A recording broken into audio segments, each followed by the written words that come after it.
Hello guys, welcome to Compete Minds. As a part of police exam, SI and constable కి సంబంధించిన previous years questions అన్ని కూడా discuss చేయడం అయితే జరుగుతుంది. ఆల్రెడీ మనం కొన్ని క్వశ్చన్స్ అనేది డిస్కస్ చేసాం. ఆ పేపర్ కి సంబంధించి కంటిన్యూషన్ అనేది చేయడం అయితే జరుగుతుంది. First question, in which city does state level Telangana Mahila Joint Action Samiti meeting was conducted in January 2010? ఇక్కడ మన క్వశ్చన్ అబ్జర్వ్ చేస్తే 2010లో జనవరిలో వచ్చేసి మనకి తెలంగాణ మహిళా జాయింట్ యాక్షన్ సమితి సమావేశం అనేది ఏ నగరంలో జరిగింది అంటున్నారు. ఈ తెలంగాణ మహిళా జాయింట్ యాక్షన్ కమిటీ మీటింగ్ వచ్చేసి 31st of January 2010లో వచ్చేసి కండక్ట్ చేయడం అయితే జరిగింది. అయితే ఈ మీటింగ్ వచ్చేసి ఎక్కడ జరిగింది అంటున్నారు. ఎక్కడ కండక్ట్ చేశారు అంటే హైదరాబాద్ నగరంలో అనేది కండక్ట్ చేయడం అయితే జరిగింది. ఇది కూడా చాలా చాలా ఇంపార్టెంట్. మన లాస్ట్ ఎపిసోడ్ లో కొన్ని డిస్కస్ చేసాం. అయితే మనకి తెలంగాణకు సంబంధించి మహిళా సమావేశాలకు 10 సమావేశాలకు కూడా మనకి మహిళా అధ్యక్షులుగా వహించారు అని కూడా డిస్కస్ చేసామండి. Next question, name the Mughal ruler bore the title Ghazi. అయితే ఏ మొఘల్ పరిపాలకుల యొక్క గాజీ అని బిరుదు ధరించారు అని అడుగుతున్నారు.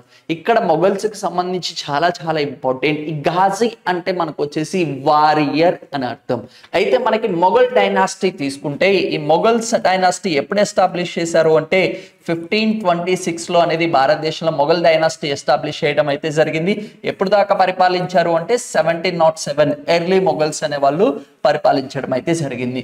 ఇక్కడ 1526 అనంగంలోనే మీకు ఒక యుద్ధం గుర్తు రావాలి. ఏ యుద్ధము? First Panipat war. మొట్టమొదటి పానీపట్ వార్ ఎవరెవరికి జరిగింది? Last ruler of the Delhi sultanate and first ruler of the Mughal dynasty. మరి లాస్ట్ రూలర్ ఎవరు?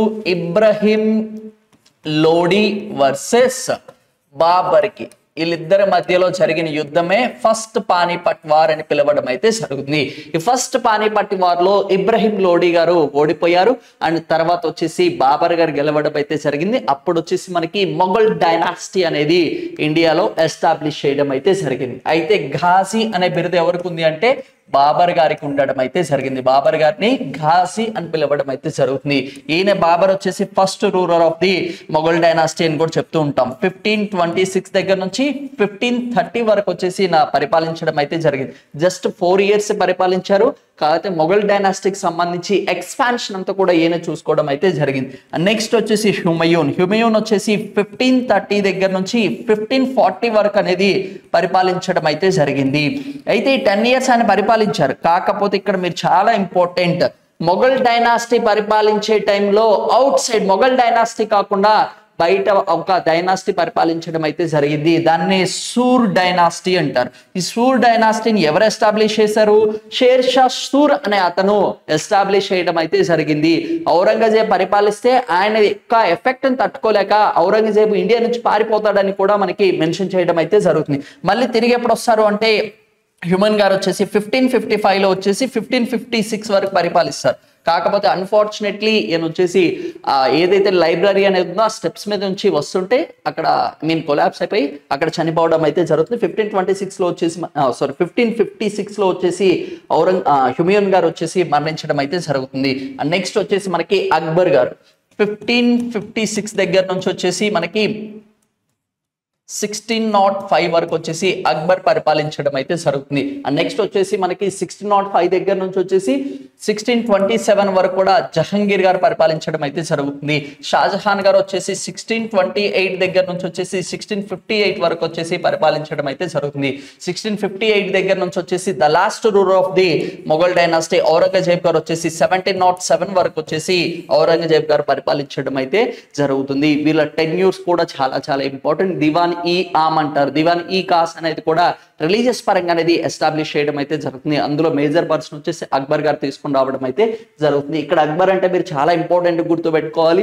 ఎంటైర్ ఇండియన్ హిస్టరీలో ఇద్దరికే ది గ్రేట్ టైటిల్ అనేది ఉండడం అయితే జరిగింది. First Akbar the great and next వచ్చేసి అశోక ది గ్రేట్. వీళ్ళిద్దరికే మొత్తం భారతదేశ చరిత్రలో తీసుకుంటే వీళ్ళిద్దరికే గ్రేట్ అండ్ టైటిల్ అనేది ఉంటుంది.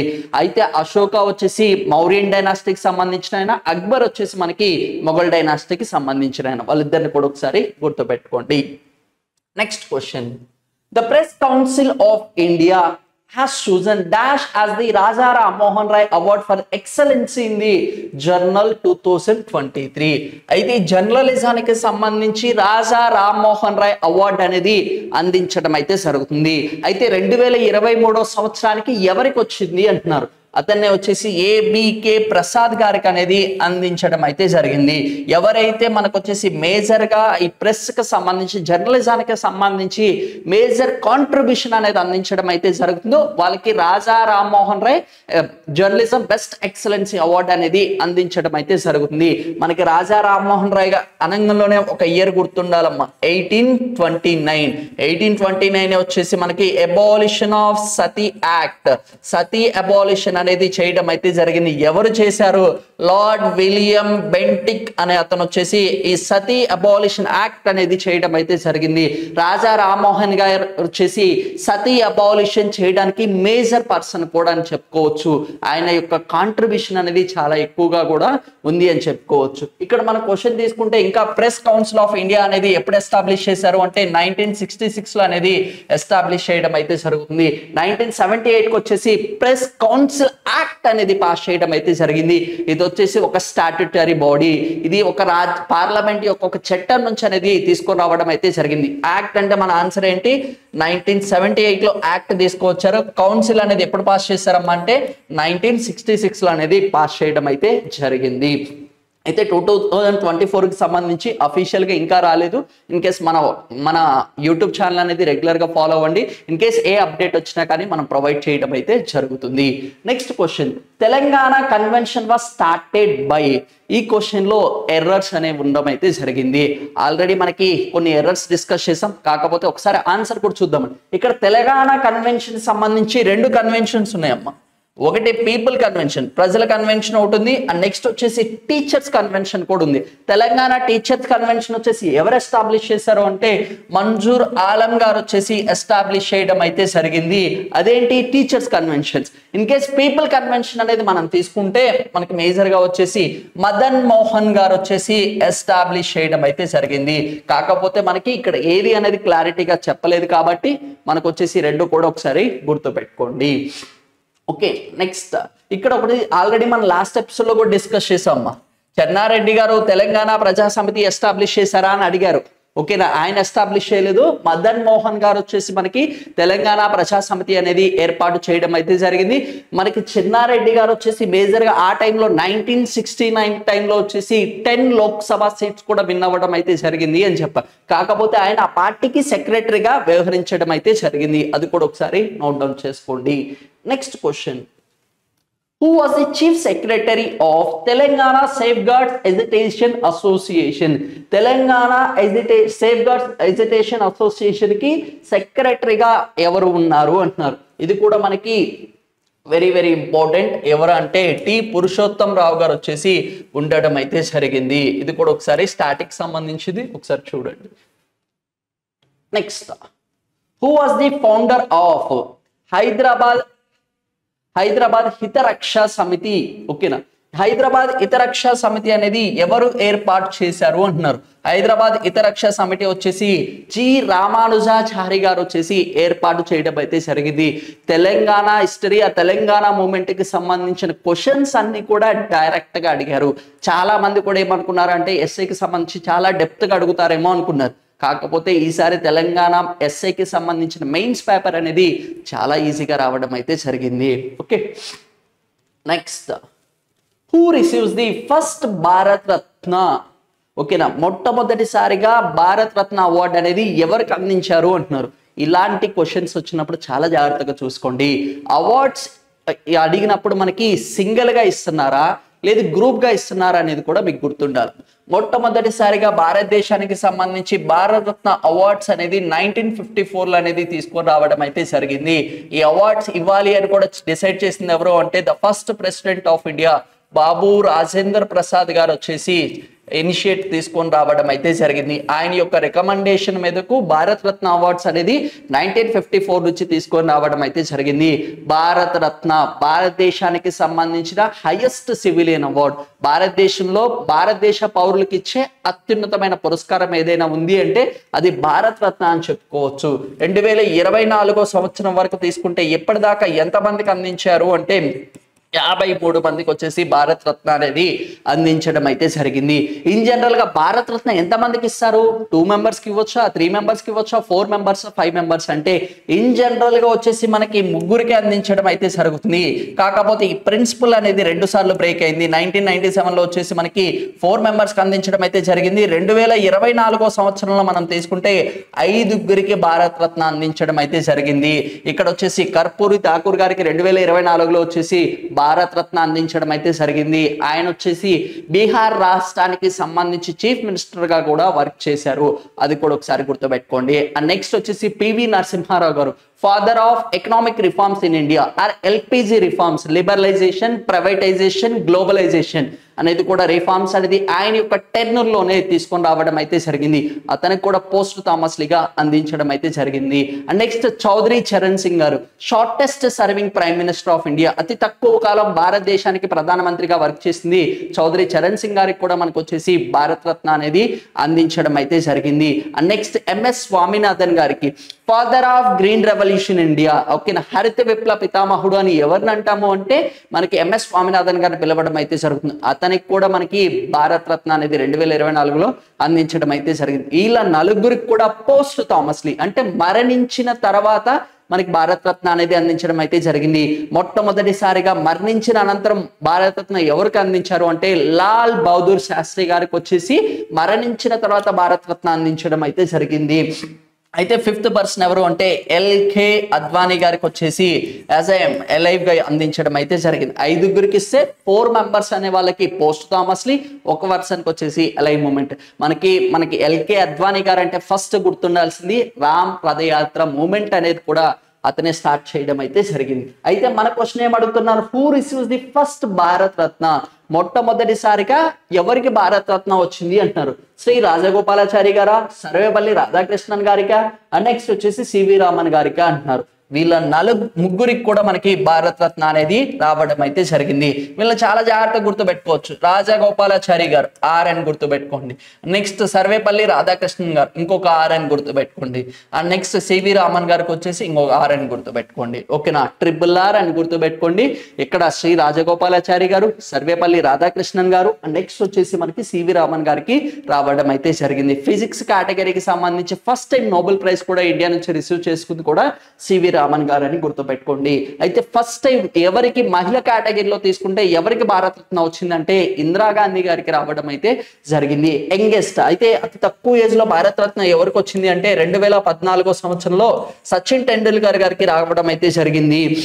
2014 అంటే యంగెస్ట్ లౌరియేట్ ఆ recipient of the Nobel prize కూడా యూసఫ్ మలాలా గారు. ఓకేనా, ఇప్పటిదాకా అతి తక్కువ ఏజ్ లో Bharat Ratna Nobel prize receive చేసుకుంది యూసఫ్ మలాలా గారు. ఆమె కూడా 2014 సంవత్సరంలో రావడం అయితే జరిగింది. యంగెస్ట్ లౌరియేట్ ఆఫ్ ది ఇండియాకి సంబంధించి భారత రత్న వచ్చేసి మనకు వచ్చేసి సచిన్ టెండూల్కర్ గారికి 2014 సంవత్సరంలో రావడం అయితే జరిగింది. అది కూడా ఒకసారి చూడండి. Next, identify the largest district in Telangana state from the area point of view. ఓకేనా, మనకి ఏరియా పాయింట్ ఆఫ్ వ్యూలో తీసుకుంటే భౌగోళికంగా తీసుకుంటే విస్తీర్ణంలో అతి పెద్ద జిల్లా ఏంటి అంటున్నారు. భద్రాద్రి కొత్తగూడెం జిల్లా వచ్చేసి మనకి లార్జెస్ట్ డిస్ట్రిక్ట్ అని పిలవడం అయితే జరుగుతుంది తెలంగాణకి సంబంధించి. మరి స్మాలెస్ట్ డిస్ట్రిక్ట్ ఏంటి తెలంగాణకి సంబంధించి? హైదరాబాద్ వచ్చేసి స్మాలెస్ట్ డిస్ట్రిక్ట్ అని పిలవడం అయితే జరుగుతుంది. ప్యూర్లీ స్టాటిస్టిక్స్ గా అడగడం అయితే జరిగింది. ఒకసారి ఇది కూడా చూడండి. Next, when was the Godavari Water Dispute Tribunal headed by the Justice Bachawat constituted by the Central Government of India? అయితే జస్టిస్ బచావత్ నేతృత్వంలో గోదావరి జల వివాదాలకు సంబంధించిన ట్రిబ్యునల్ కేంద్ర ప్రభుత్వం అనేది ఎప్పుడు ఏర్పాటు చేసింది అంటున్నారు. ట్రిబ్యునల్స్ అనేవి స్పీడ్ జడ్జిమెంట్ కోసం ఏవైనా 2 లేదా అంతకన్నా ఎక్కువ డిస్ప్యూట్స్ ఉన్న రాష్ట్రాలకి అవి సార్ట్ అవుట్ అవ్వకపోతే అప్పుడు ఏం చేస్తారు అంటే ట్రిబ్యునల్స్ అనేవి ఎస్టాబ్లిష్ చేయడం అయితే జరుగుతుంది. ఈ ట్రిబ్యునల్స్ లో చాలా టైప్స్ ఆఫ్ ట్రిబ్యునల్స్ ఉన్నాయి. గ్రీన్ ట్రిబ్యునల్ అంటారు, వాటర్ ట్రిబ్యునల్స్ అంటారు, ఎన్వైరన్మెంటల్ ట్రిబ్యునల్స్ అంటారు. ట్రిబ్యునల్ అనేది స్పీడ్ ట్రయల్ కోసం అనేది తీసుకొని రావడం అయితే జరిగింది. ఈ ట్రిబ్యునల్స్ వచ్చేసి మనకి పార్ట్ 14A లో వచ్చేసి ట్రిబ్యునల్స్ అనేవి రాజ్యాంగంలో యాడ్ చేయడం అయితే జరిగింది. ఒరిజినల్ గా ట్రిబ్యునల్ అనేది మనకి భారతదేశ రాజ్యాంగంలో లేదు, పార్ట్ 14A లో వచ్చేసి యాడ్ చేయడం అయితే జరిగింది. అయితే గోదావరి రివర్ కి సంబంధించిన ట్రిబ్యునల్ అనేది 1st April 1969 లో వచ్చేసి ఏర్పాటు చేయడం అయితే జరిగింది. ఇక్కడ the correct answer is option 1 is correct. Next okay, match the following companies with the CEOs. ఓకేనా, అక్కడికి సంబంధించి కింద కొన్ని కంపెనీస్ ఇచ్చారు, వాళ్ళని సిఇఓస్ తో అనేది మ్యాచ్ చేయడం అయితే మ్యాచ్ చేయమంటున్నాడు మనల్ని. ఓకేనా, మైక్రోసాఫ్ట్ ఎవరమ్మా అంటే మనకు వచ్చేసి సత్య నాదెల్లా గారు. ఇక్కడ మీకు ఒక ఆప్షన్ తెలిసినా కానీ ఈజీగా చేయొచ్చు. అంటే ఆప్షన్ ఏ వచ్చేసి ఎంత ఉండాలి, 3 ఉండాలి. ఆప్షన్ ఏలో ఏమేమి ఉన్నాయి, ఆప్షన్ 1 ఉంది, 2 ఉంది. నెక్స్ట్ గూగుల్ చూద్దామంటే గూగుల్ వచ్చేసి ఏంటి, సుందర్ పిచ్చయ్య గారు. ఓకే, మనకి బి వచ్చేసి ఏముండాలి, 1 ఉండాలి. బి వచ్చేసి 1 ఉంది, ఏంటి ఆప్షన్ 2 అనేది కరెక్ట్ అవుతుంది. అండ్ నెక్స్ట్ వచ్చేసి ఐబిఎం వచ్చేసి ఎవరు ఎస్టాబ్లిష్ చేశారమ్మా అంటే మనకి అరవింద్ కృష్ణ గారు ఎస్టాబ్లిష్ చేయడం అయితే జరిగింది.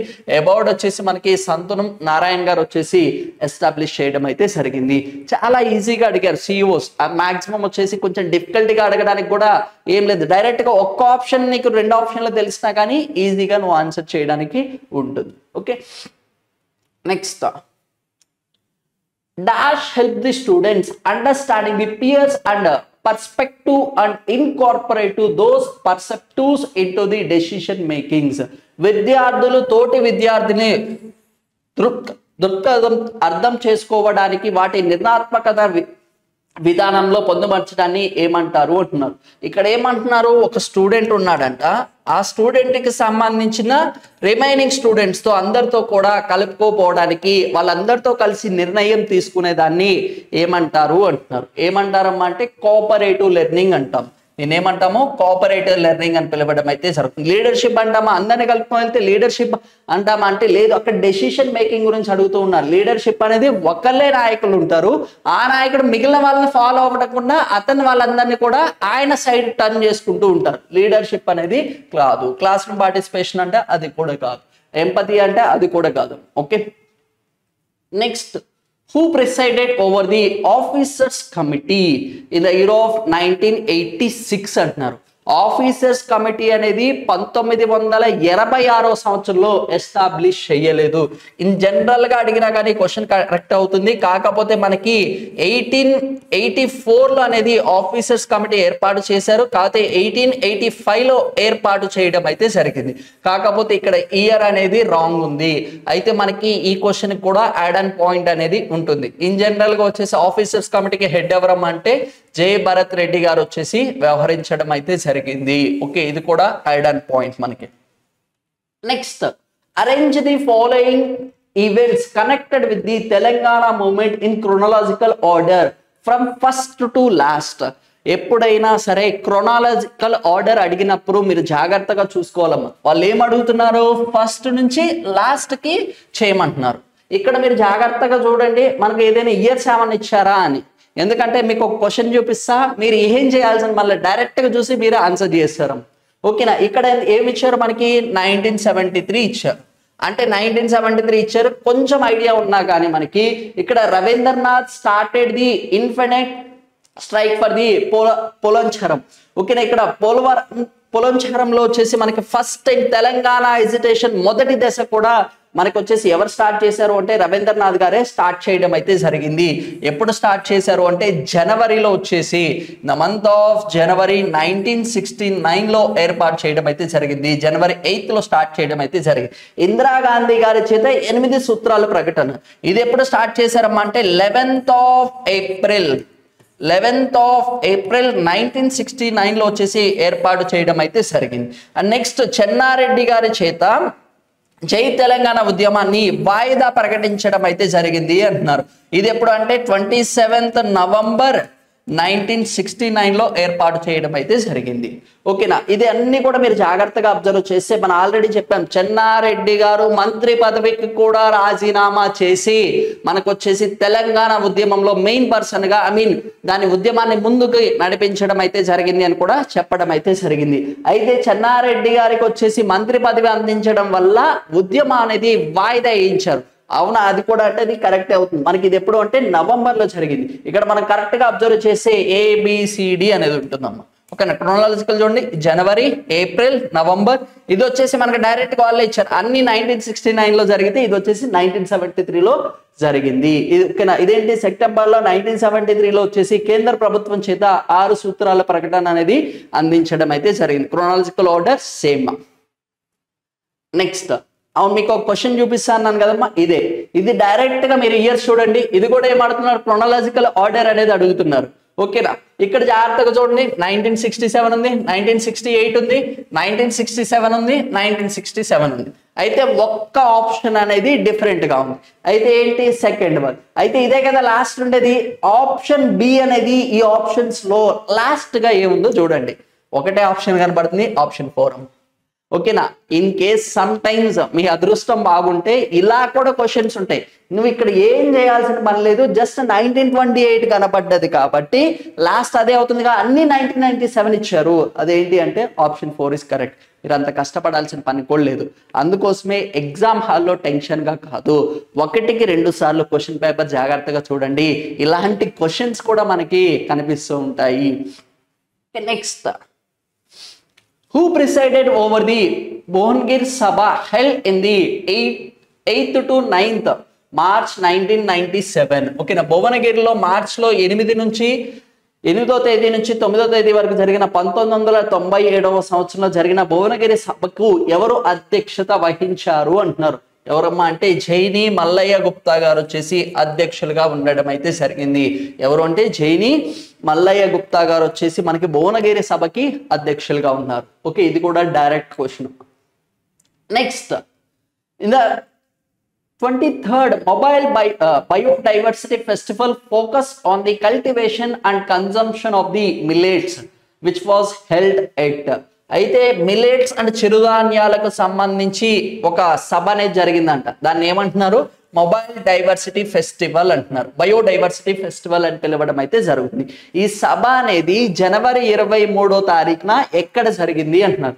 మన ఆప్షన్స్ చూసుకుంటే మంచునూర్ ఇది కాదు, పోచంపల్లి ఇది కూడా కాదు, అండ్ పర్యావరం ఇది కూడా కాదు. ఎక్కడ జరిగిందామంటే జహీరాబాద్ లో అనేది జరగడం అయితే జరిగింది. ఇక్కడ ఏంటి అంటే పైవన్నీ కూడా కాదు.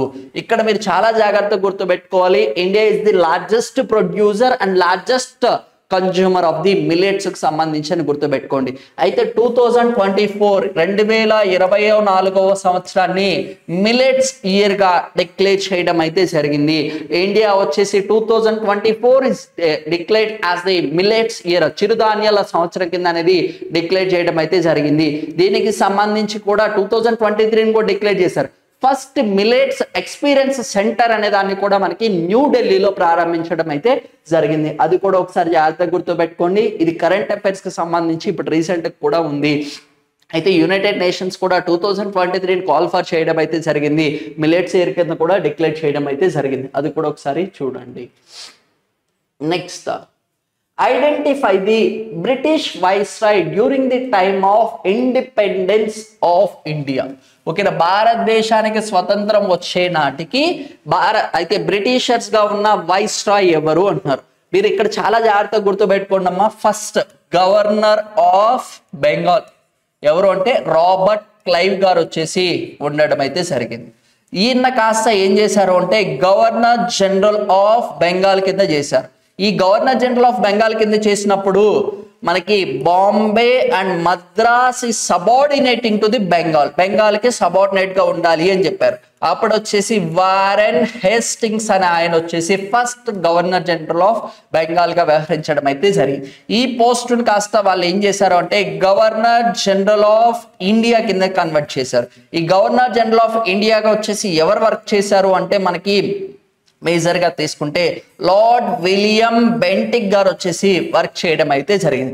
గవర్నర్ జనరల్ ఆఫ్ ఇండియాని కాస్త మనకి ఇన్ ద ఇయర్ ఆఫ్ 1985 లో వచ్చేసి ఇంగ్లీష్ ఈస్ట్ ఇండియన్ కంపెనీని వచ్చేసి అబాలిష్ చేయడం అయితే జరిగింది. అయితే governor general of India position కాస్త ఏమని కన్వర్ట్ చేశారు అంటే వైస్ రాయ్ కింద అనేది కన్వర్ట్ చేయడం అయితే జరిగింది. ఎవరు first viceroy of India అంటే క్యానిన్, లార్డ్ క్యానిన్ వచ్చేసి మనం పిలవడం అయితే జరుగుతుంది. Lord Canning is the first viceroy of the India. మన క్వశ్చన్ ఏం అడుగుతున్నారు, లాస్ట్ వైస్ రాయ్ ఎవరు అంటున్నారు. ఎవరు అంటే లార్డ్ మౌంట్ బాటన్. ఎవరు? లార్డ్ మౌంట్ బాటన్ ని పిలవడం అయితే జరుగుతుంది. లార్డ్ మౌంట్ బాటనే last governor viceroy of the India. Lord Curzon కూడా చాలా చాలా ఫేమస్ అమ్మా. ఓకేనా, మనకి బెంగాల్ కి సంబంధించి డివైడ్ అండ్ రూల్ పాలసీ 1905 లో అనేది బెంగాల్ ని డివైడ్ చేసి విభజించి పరిపాలన అనేది స్టార్ట్ చేసింది వచ్చేసి లార్డ్ కర్జన్ అని గుర్తుపెట్టుకోండి. ఈ లార్డ్ కర్జన్ తీసుకున్న నిర్ణయాన్ని క్యాన్సిల్ చేసింది వచ్చేసి మనకి లార్డ్ హార్డింగ్ II అనే ఆయన ఇది క్యాన్సిల్ చేయడం అయితే జరిగింది. డివైడ్ అండ్ రూల్ పాలసీని రద్దు చేయడం అయితే జరిగింది. ఇది కూడా చాలా చాలా ఇంపార్టెంట్. ఆల్రెడీ మనకి హిస్టారికల్ బ్యాక్గ్రౌండ్ బేస్ చేసుకొని 2 క్వశ్చన్స్ అనేది అడగడం అయితే జరిగింది. మనకు వచ్చేసి భారత కౌన్సిల్ చట్టం 1909 ఏమని పిలుస్తారు అన్నారు. అది వచ్చేసి మార్లీ మింటో రిఫార్మ్స్ అని కింద పిలవడం అయితే జరుగుతుంది. ఇక్కడ వచ్చేసి మనకి వైస్ రాయ్స్ అడిగారు. మనకి ఇదే పేపర్ లో మనకి మేజర్ గా తీసుకుంటే హిస్టారికల్ బ్యాక్గ్రౌండ్ లో 2 క్వశ్చన్స్ వచ్చాయి. అందుకోసం ఇదంతా కూడా ఒకసారి జాగ్రత్తగా గుర్తుపెట్టుకోండి. Okay, next, who is the first visually challenged IAS officer in India? ఇండియాకి సంబంధించి ఫిజికల్లీ ఛాలెంజ్డ్ కేటగిరీలో మొట్టమొదటిసారిగా ఐఏఎస్ హోదాని ఎవరికి వచ్చింది అంటున్నారు. ఈమె ఫస్ట్ వచ్చేసి పంకజ్ పటేల్ గారు వచ్చేసి ఫస్ట్ ఐఆర్ఎస్ గా సెలెక్ట్ అవ్వడం అయితే జరిగింది. ఆ తర్వాత ఆమె ఐఏఎస్ గా అవ్వడం అయితే జరిగింది. ఇక్కడ మీరు ఒక చిన్న పాయింట్ అనేది గుర్తుపెట్టుకోండి. All India services, all India services, ఇండియాకి సంబంధించి టోటల్ ఆల్ ఇండియా సర్వీసెస్ ఎన్ని ఉన్నాయి? 3 ఉన్నాయి. ఏవేంటి? IAS, IPS, IRS, IFS. IFS అమ్మ. ఇక్కడ ఐఎఫ్ఎస్ అంటే Indian Forest Service. Indian Forest Service అనేది ఆల్ ఇండియా సర్వీసెస్. ఇది కూడా గుర్తుపెట్టుకోండి. ఐఆర్ఎస్ ఇండియన్ రెవెన్యూ సర్వీస్ అనేది ఆల్ ఇండియా సర్వీసెస్ అనేది కాదు. అయితే ఈ ఆల్ ఇండియా సర్వీసెస్ మీద మనకి ఏవైనా కొత్త అమెండ్మెంట్స్ తీసుకొని రావాలి అంటే those has to be first initiated in the which house అంటారు. ఎక్కడ అంటే రాజ్యసభలోనే ఇనిషియేట్ చేస్తారు. అయితే మనకి మేజర్ గా తీసుకుంటే ఆల్ ఇండియా సర్వీస్ సంబంధించి ఏవైనా నిర్ణయాలు తీసుకోవాలంటే అక్కడ రాజ్యసభకి ఆ పవర్ అనేది అందించడం అయితే జరిగింది. ఇక్కడ ఆల్ ఇండియా సర్వీసెస్ సంబంధించి which house is more powerful అంటే రాజ్యసభ ఇస్ అ పవర్ఫుల్ అని గుర్తుపెట్టుకోండి. అయితే మనీ బిల్స్ దగ్గర ఎవరు powerful? Lok Sabha is a powerful. Lok Sabha అనేది పవర్ఫుల్ అవుతుంది. ఎందుకంటే మనీ బిల్స్ అనేది మొట్టమొదటిసారిగా మనకి లోక్సభలోనే ఇనిషియేట్ చేయాల్సి ఉంటుంది. అయితే రాజ్యసభ మనీ బిల్ రిజెక్ట్ చేసినా కానీ విత్ ఇన్ 14 days లో వాళ్ళు వచ్చేసి పాస్ చేసినట్టుగానే పంపించడం అయితే జరుగుతుంది. వాళ్ళు ఏ నిర్ణయం తీసుకోవాలా రాజ్యసభ 14 days లో వాళ్ళు రెస్పాండ్ అవ్వకపోయినా లోక్సభ ఏం చేసిందంటే the bill as deemed as passed by the Rajya Sabha, Rajya Sabha అనుమతి ఇచ్చినట్టుగానే అని చెప్పేసి రాష్ట్రపతి గారి దగ్గరికి పంపించడం అయితే జరుగుతుంది. అది కూడా ఒకసారి గుర్తుపెట్టుకోండి. Next, which city in India and the unique place for having 3 national parks? ఓకేనా, ఇక్కడ ఏ సిటీలో వచ్చేసి 3 నేషనల్ పార్క్స్ అనేది ఉండడం అయితే జరిగింది అంటున్నారు. ఇక్కడ మనం జాగ్రత్తగా చూసుకుంటే అన్ని కూడా మనకి సంబంధించిన ఇవ్వడం అయితే జరిగింది. వరంగల్, హైదరాబాద్, హనుమకొండ, విజయవాడ అనేది కాదు. మనకు వచ్చేసి హైదరాబాద్ నగరంలోనే 3 నేషనల్ పార్క్స్ అనేది ఉండడం అయితే జరిగింది. ఫస్ట్ వన్ గుర్తుపెట్టుకోండి, కాసు బ్రహ్మానందరెడ్డి నేషనల్ పార్క్ అనేది ఉండడం అయితే జరిగింది. అండ్ నెక్స్ట్ వచ్చేసి మహావీర్ అనేది మనకి ఎల్బీ నగర్, వనస్లిపురం, ఆటో నగర్ సైడ్ అనేది ఉంటుంది. మహావీర్ నేషనల్ పార్క్ అని పిలవడం అయితే జరుగుతుంది. అక్కడ యాంటీలోప్స్ జింకలకు వచ్చేసి చాలా ఫేమస్ అని కూడా పిలవడం అయితే జరుగుతుంది. అండ్ నెక్స్ట్ వచ్చేసి మన్సూరి నేషనల్ పార్క్ అనేది కూడా మనకి హైదరాబాద్ లోనే లొకేట్ అవ్వడం అయితే జరిగింది. అయితే ఏ సిటీలో 3 జాతీయ నేషనల్ పార్కులు ఉన్నాయి అంటే హైదరాబాద్ నగరంలో ఉండడం అయితే జరిగింది. ఇప్పటి వరకు ఇండియాలో తీసుకుంటే ఎన్ని నేషనల్ పార్క్స్ ఉన్నాయమ్మా అంటే 106 నేషనల్ పార్క్స్ అనేది ఉండడం అయితే జరిగింది. టైగర్ రిజర్వ్స్ ఇండియాకి సంబంధించి ఎన్ని ఉన్నాయి అంటే మనకు వచ్చేసి 55 టైగర్ రిజర్వ్స్ అనేది ఇండియాకి సంబంధించి ఉండడం అయితే జరిగింది. రామ్సార్ సైట్స్ ఇండియాకి సంబంధించి ఎన్ని ఉన్నాయి అంటే చాలా చాలా ఇంపార్టెంట్, 82 ఉన్నాయి.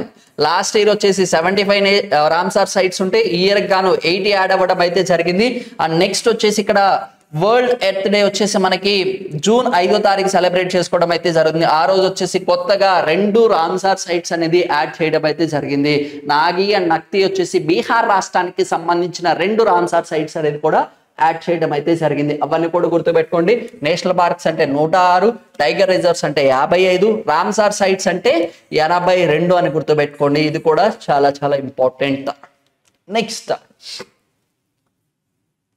in India, the government on 7th September 1949 conducted the which military operation to bring Hyderabad into the Indian Union? అయితే మనకి 1947లో భారతదేశం అంతా కూడా మనకి ఫ్రీడమ్ వచ్చింది, కాకపోతే కొన్ని ఏరియాస్కి రాలేదమ్మా. ఈ హైదరాబాద్ని ఎవరు పరిపాలిస్తున్నారు అంటే హైదరాబాద్ నిజాం అనే అతను పరిపాలించడం అయితే జరుగుతుంది. ఆయన ఏమన్నాడంటే ఈ హైదరాబాద్ ప్రావిన్స్ అంతా కూడా నేను ఇండియాలో మర్జ్ చేయను, పాకిస్తాన్లో మర్జ్ చేస్తా అన్నాడు. అయితే మనకి 1945లో వచ్చేసి యునైటెడ్ నేషన్స్ ఆర్గనైజేషన్ అనేది ఏర్పాటు చేయడం అయితే జరిగింది. ఐక్యరాజ్య సమితి తీసుకువచ్చారు. ఈ 1945లో వచ్చాక 1946లో వచ్చేసి భారతదేశం అందులో సభ్యత్వం తీసుకుంది. అయితే సభ్యత్వం తీసుకున్నాక ఎలాంటి వార్స్ అనేది కండక్ట్ చేయకూడదు. అందుకు గాను ఇక్కడ సర్దార్ వల్లభాయ్ పటేల్ గారు ఏమని చెప్పారు అంటే మిలిటరీ యాక్షన్ అంటే అది వార్ అవుతుంది, అందుకోసం దీనికి ఏమని పెట్టారు అంటే పోలీస్ యాక్షన్ అని పేరు పెట్టడం అయితే జరిగింది. ఈ పోలీస్ అనేది ఇంటర్నల్ మ్యాటర్, స్టేట్ మ్యాటర్స్ లోకి రావడం అయితే జరుగుతుంది. మిలిటరీ వెళ్తే ఏమవుతుంది, వార్ లాగా ఉంటుంది. పోలీస్ అనేది ఏంటి, ఇంటర్నల్ డిస్టర్బెన్స్ కింద క్రియేట్ చేసి సర్దార్ వల్లభాయ్ పటేల్ గారు ఆపరేషన్ పోలో అనేది లాంచ్ చేయడం అయితే జరిగింది. ఆపరేషన్ పోలో అనేది మేజర్ గా తీసుకుంటే హైదరాబాద్ ప్రావిన్స్ అంతా కూడా భారతదేశంలో మర్జ్ చేయడం కోసం తీసుకొని రావడం అయితే జరిగింది. ఇక్కడ మీరు చాలా జాగ్రత్తగా గుర్తుపెట్టుకోండమ్మా, భారతదేశానికి స్వతంత్రం వచ్చినాక భారతదేశం అంతా రాలేదు. కొన్ని ప్రాంతాలు అనేవి మనకి ప్రిన్స్లీ స్టేట్స్ అంటాం, అంటే రాచరికంలో కంట్రోల్ గా ఉండడం అయితే జరిగింది. అందులో వన్ ఆఫ్ ది ఏంటమ్మా అంటే హైదరాబాద్. అయితే ఇక్కడ మీకు ఈ సర్దార్ వల్లభాయ్ పటేల్ గారు మేజర్గా వెళ్ళి ప్రతి ఒక్క రాజులతో మాట్లాడి వాళ్ళకి ఎలాంటి ఫెసిలిటీస్ అయితే కావాలో అవన్నీ కూడా ప్రొవైడ్ చేసి వాళ్ళకి ఏవైతే మర్యాదలు కావాలో అవన్నీ అందిస్తాము, మీరు ఎంజాయ్ చేసుకోండి, మీ సుప్రీమసీ అలానే ఉంటుంది, కాకపోతే మీరు పరిపాలించొద్దు, ఇప్పటి నుంచి రాజ్యాంగం పరిపాలిస్తుంది అని కూడా వాళ్ళకి చెప్పడం అయితే జరిగింది.